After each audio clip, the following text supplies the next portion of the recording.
Hello guys, good afternoon. आज हम पढ़ेंगे भाषा और व्याकरण के बारे में। सबसे पहले हम डिस्कस करेंगे कि हमें इसके कौन कौन से आज टॉपिक क्लियर करने हैं। यानी कि सबसे पहला टॉपिक है हमारा भाषा खुद। भाषा के बाद है हमारा टॉपिक भाषा के प्रकार, भाषा के प्रकारों के बारे में, बोली के बारे में, लिपि के बारे में, भाषा के अंग, भाषा और बोली में अंतर भी हम डिस्कस करेंगे। भाषा की मतलब भारत की मुख्य भाषाएं, भारत की राष्ट्रीय भाषा, व्याकरण की परिभाषा तथा व्याकरण के अंग आज हम डिस्कस करेंगे इस वीडियो में। भाषा की परिभाषा। भाषा की परिभाषा में क्या है हमारा, भाषा शब्द संस्कृत की भाष्य धातु से बना, यानी कि संस्कृत में एक हमारा भाष्य शब्द है और उससे ही हमारा भाषा बना है। इसका अर्थ वाणी को व्यक्त करता है। इसके द्वारा मनुष्य अपने भावों और विचारों को प्रकट करता है। यानी कि दूसरे शब्दों में हम कह सकते हैं कि भाषा वह माध्यम यानी कि साधन है जिसके द्वारा मनुष्य अपने भावों और विचारों को बोलकर या लिखकर प्रकट दूसरों तक पहुंचाता है। भाषा विभिन्न प्रकार की होती है, जैसे हिंदी भाषा, अंग्रेजी भाषा, पंजाबी भाषा, गुजराती भाषा, तमिल भाषा आदि। यानी कि अब जो हमारा भाषा है वो संस्कृत की भाष्य शब्द से लिया गया भाष्य धातु है। और व्याकरण यानी कि भाषा का सीधा साधा अर्थ है कि जिससे भी मनुष्य बोलकर, लिखकर या फिर कोई भी चीज़ इशारा कर कर दूसरों को बताता है कि मेरे मन में ये बात है, उसे हम क्या कहते हैं, भाषा कहते हैं। अब इसी प्रकार से हम भाषा के रूपों को जानेंगे। भाषा मुख्य रूप से तीन रूप का है। तीन रूप का। सबसे पहला है हमारा मौखिक भाषा। मौखिक भाषा क्या है, जब हम अपने भावों और विचारों को मुख से बोलकर प्रकट करते हैं वह मौखिक भाषा या कथित भाषा कहलाती है। जैसे अध्यापक द्वारा कक्षा में छात्रों को पढ़ाने के लिए मौखिक भाषा का प्रयोग किया जाता है, इसके लिखित रूप नहीं होता। उदाहरण के लिए विनय और पीयूष आपस में बातें कर रहे हैं। यानी कि जैसे समझिए कि अगर क्लास में आपको कोई क्लास टीचर पढ़ा रहा है, यानी कि वो बोल रहा है, वो उसमें लिखने का कोई उदाहरण नहीं है, तो इसलिए यहाँ पे क्या है, हमारी मौखिक भाषा है। जैसे कि मैं फ़िलहाल बोल रही हूँ, लिख नहीं रही हूँ, तो मेरी क्या है, ये मौखिक भाषा ही तो है। अब लिखित भाषा है, अगर मैं आपको लिख कर दिखाने लगूँ तो वो मेरी क्या होगी, लिखित भाषा हो जाएगी। मैं लिख कर अपने भावों को प्रकट करूँगी आप लोगों को। अगर मैं बोल कर करती हूँ तो वो क्या होगी, हमारी मौखिक भाषा होगी। अगर मैं इशारों से करती हूँ तो वो क्या होगी, हमारी सांकेतिक भाषा।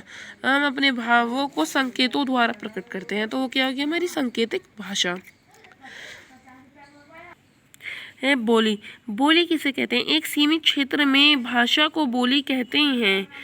वैसे यह किसी भी भाषा का अंग होती है। इसमें व्याकरण के नियमों पर विशेष ध्यान नहीं दिया जाता है। इसका प्राय साहित्य और सरकारी कामकाज में प्रयोग नहीं होता है। कुछ प्रमुख बोलियां हैं, वेगली, बुंदेली, मारवाड़ी, हिमाचली, मैथिली, भोजपुरी, अवधी, कन्नौजी आदि। यानी कि अगर मानिए कि कहीं पर भी जैसे आप लोग गांव में एक बोली बोली जाती है, मतलब कि उसका व्याकरण के यानी कि समाज में, संविधान में उसका प्रयोग नहीं होता है, तो क्या एक बोली है। गांव में तो क्या है, बोलते हैं कि कहाँ जा रहा है रे, लेकिन नियमों में इसका इस तरह से उपयोग नहीं है। अब ऐसे ही हम जानेंगे किसके बारे में, लिपि के बारे में। लिपि क्या है, यानी कि भाषा का मुख्य रूप लिखित है। यानी कि ज़्यादातर जो है, अगर हम बुक्स पढ़ेंगे तो वो लिखी हुई तो हैं, तो हमारा क्या एक मुख्य रूप है लिखित का।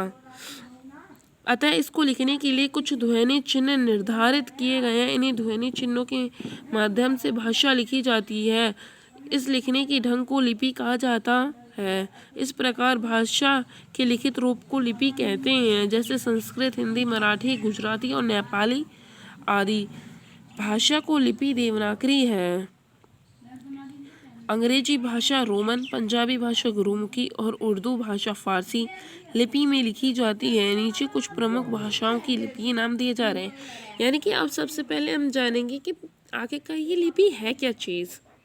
यानी कि लिपि जो है वो हमारी भाषा का एक लिखित रूप है। अब इसमें जो कुछ चिन्ह निर्धारित हैं, जैसे कि अब ये जो हमारी इकाइयाँ हैं, जितनी भी मात्राएं ये क्या है, चिन्ह तो है हमारे। अब इनके द्वारा ही हमारे शब्द लिखे जाते हैं, वाक्य बनते हैं, इन्हीं द्वारा हमारी भाषा लिखी जाती है। तो वो क्या होते हैं, हमारी लिपि होती है। अब कुछ लिपियां हैं, जैसे देखिए ये हिंदी की क्या है, हमारी देवनागरी है, संस्कृत की भी देवनागरी लिपि है, पंजाबी की गुरुमुखी है और बंगाला की बंगाली है। यहाँ पे देखिए गुजराती की भी देवनागरी है, मराठी की देवनागरी है, उर्दू की अरबी फारसी है, अंग्रेजी की रोमन है, जर्मन की भी रोमन है और नेपाली की देवनागरी है। अब ऐसे ही यहाँ पे ये है, क्या है, भाषा के अंग दिए जा रहे हैं। भाषा के मुख्य रूप से 5 अंग होते हैं, देख लेते हैं कौन कौन से हैं। ध्वनि है, वर्ण, शब्द, पद तथा वाक्य। इन्हीं अंगों के मिलने से भाषा का रूप बनता है। अगर ये 5 होंगे तो हमारी भाषा कंप्लीट होगी, अगर ये नहीं होंगे, अगर इनमें से एक चीज़ भी नहीं, तो हमारी भाषा बिल्कुल भी कंप्लीट नहीं होगी।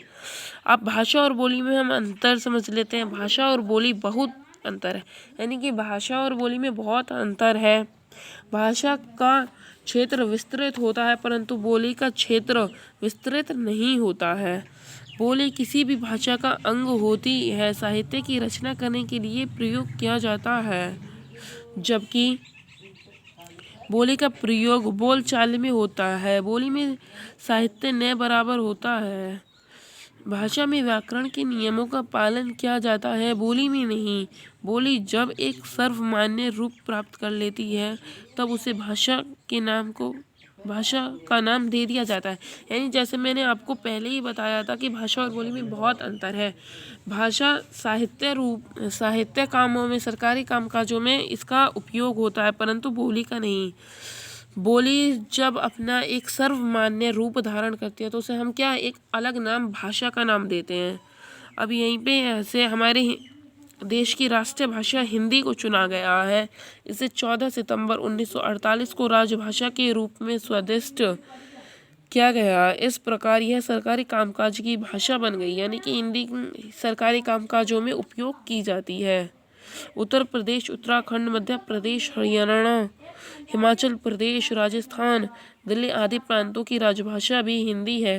ये जितने भी मैंने अभी राज्य के नाम लिए हैं, आप देख भी रहे हैं, इन सब की क्या है, राष्ट्रभाषा हिंदी ही है। अब नीचे देख लेते हैं हम व्याकरण के बारे में। संसार के प्रत्येक भाषा को लिखने के लिए कुछ नियमों की आवश्यकता होती है, यानी कि अगर हम कुछ भी लिखते हैं तो उसमें कुछ नियम लगते हैं हमारे। उन नियमों को क्या कहते हैं, हम व्याकरण ही कहेंगे। जैसे नियमों के द्वारा ही भाषा को शुद्ध रूप में प्रयोग कर सकते हैं। व्याकरण के माध्यम से ही भाषा के नियमों का ज्ञान होता है। अगर व्याकरण नहीं होगा तो हमें भाषा के नियम कभी पता नहीं चलेंगे। अब व्याकरण के बारे में थोड़ा जान लेते हैं। व्याकरण शब्द व्याकरण से मिलकर बना है।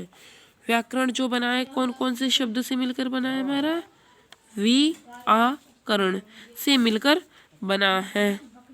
विशेष रूप से आ का मतलब कि वी का मतलब है विशेष रूप से, आ का मतलब है पूर्ण रूप से, करण का मतलब है व्याख्या या व्यवस्थित करना। इस प्रकार क्या कहते हैं, व्याकरण उस शास्त्र को कहते हैं जो किसी भाषा को शुद्ध रूप से बोलना, पढ़ना, लिखना और समझाना सिखाता है।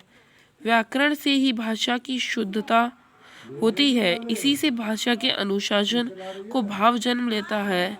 व्याकरण भाषा के स्वरूप को संवारता है, एक विशेष रूप प्रदान करता है।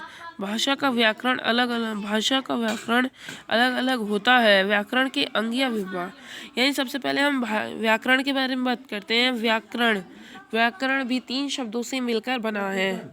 अब इन 3 शब्दों का भी अर्थ है, जैसे कि वी का मतलब विशेष रूप से, आ का मतलब पूर्ण रूप से और व्याख्या या व्यवस्थित करना। अगर व्याकरण नहीं होगा तो मैंने जैसा आपको पहले बताया, व्याकरण के बगैर हमारी भाषा कभी कंप्लीट नहीं होगी।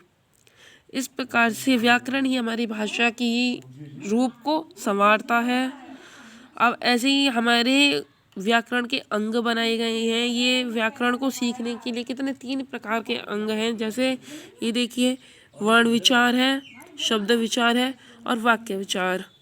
तो हमने इसे अच्छे से कवर किया है। तो मुझे आशा है कि आपको ज़रूर मेरी वीडियो पसंद आई होगी। अगर आपको मेरी वीडियो पसंद आई है तो मेरे चैनल को ज़रूर सब्सक्राइब करें, शेयर करें एंड लाइक करें।